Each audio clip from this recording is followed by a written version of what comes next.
In Sporty news today, Kris Humphries and Kim Kardashian's bogus wedding. The Table Tennis World Cup in Paris. Paris Saint-Germain has the means to succeed. Puma unveils its jerseys for the can. And Kobe Bryant afraid of bees. Kim Kardashian is a real drama queen. It would seem that the American star would do anything to get attention. Remember her lavish marriage to New Jersey Nets NBA star Kris Humphries?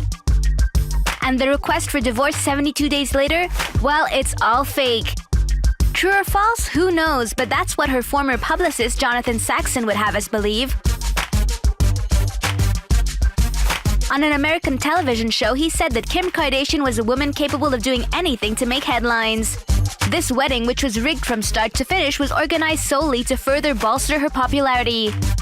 According to Jonathan Saxon, even her engagement to her ex Reggie Bush was a massive hoax. Information that's to be taken with a pinch of salt, but that doesn't really surprise us. From November 11 to 13, the Table Tennis World Cup took place in Paris. 19 table tennis titans faced off before a passionate, sold-out crowd. 4,000 fans gathered to see the heavyweights battle it out. The French public voiced its support for local players. Ranked 24 in the world for the first World Cup for France, Adrien Matenet.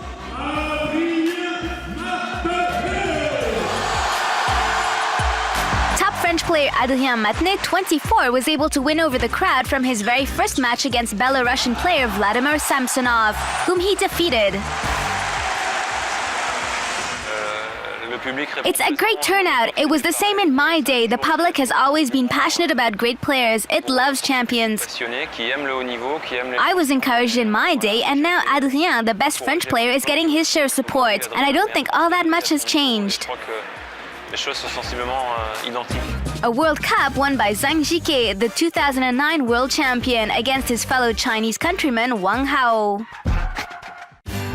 It's the new El Dorado for European football. Paris Saint-Germain is now the object of negotiations and speculation since the arrival of its new Qatari investors. For the new masters of the French capital, nothing is impossible. As a result, a wind of change has been blowing through Paris since this summer. The first surprise was Javier Pastore, the most expensive transfer in the history of the French Division 1. 42 million euros. All that for a player that doesn't have much top-flight experience. Next on the Christmas list is a Brit. David Beckham has been rumored to be arriving in the fashion capital for weeks. The Spice Boy could be transferring as soon as this winter, in exchange for $5 million per year. Even more amazingly, the former Paris Saint-Germain striker Paoletta mentioned the possibility of recruiting his fellow countryman Cristiano Ronaldo. True or false? Who knows? Only one thing's for sure, anything's possible. The new Paris Saint-Germain president, Nasser Al-Khelaifi, has carte blanche to sign as many blank checks as he likes and spend over 100 million euros.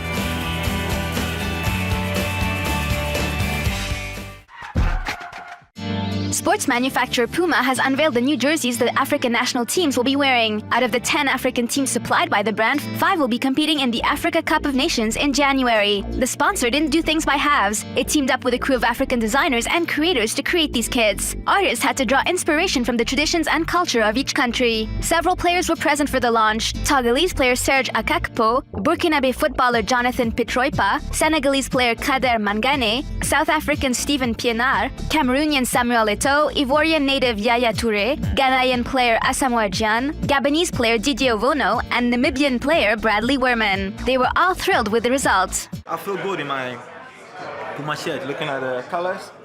You see the Ghanaian colors, and you can see the stars, like 23 stars representing the 23 players going into the tournament. We've got the whole colors of the shirt on it, and it does represent South Africa, definitely. Very proud with the new project, and very proud with the man who did it, because the first of all is an African in his Ivorian, because the symbol, you can see the symbol on the elephant is mean of power of the country, and everybody in Ivory Coast love it. Kobe Bryant is reconnecting with his past. The lockout has allowed the Lakers star to spend some time in Italy where he lived when he was younger. Although he didn't sign with Bologna, he took some time out to pose for the Italian edition of GQ magazine and answered a few questions about his childhood. In Italian, believe it or not.